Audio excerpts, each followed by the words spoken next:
Chinchinនេះធ្វើអំពីត្បូងកន្ទឹមធម្មជាតិហើយដែលវាមានរាងជាដូចមេអំបៅអញ្ចឹងចិញ្ចៀនពាក់នៅលើដៃគឺមេអំបៅហើយកន្ទឹមនេះគឺមានទំហំ8លីក៏នឹង6លីបើគិតជាក្រាតគឺទម្ងន់2ក្រាតកន្ទឹមនេះជាកន្ទឹមធម្មជាតិ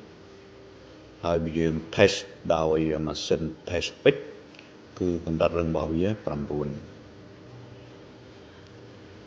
កន្ទឹមគឺមានកម្រិតរឹងទាបជាងម៉ាសណាយឬខ្មែរតាស្នាយនឹងក៏ទាបជាងពេជ្រដែរពេជ្រកម្រិតរឹង10ម៉ាសណាយ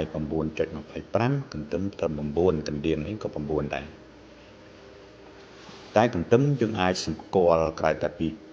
យើងដឹងកម្រិតរឹងវាគឺយើងអាចធ្វើ test UV test គឺកាលណាយើងបាញ់ភ្លើងពណ៌ខៀវទៅគឺ UV វាភ្លើងពណ៌ខៀវគឺត្បូងឡើងក្រហមឆ្លាលតែម្ដងនៅក្នុងត្បូងហ្នឹងឯងគឺជាកន្ទឹមសុទ្ធហើយដូច្នេះដើម្បីដឹងកន្ទឹមសុទ្ធគឺគេត្រូវធ្វើ test កម្រិតរឹងរបស់វានិង test UV ដូចនៅក្នុងវីដេអូនេះអញ្ចឹងគឺ test UV ឃើញក្រហមច្រាលប៉ុន្តែសារតែវីដេអូយើងមើលទៅมันបានឃើញពណ៌ក្រហមច្រាលប៉ុន្តែយើងអាចកលេចមើលឃើញតិចតិចពេល test UV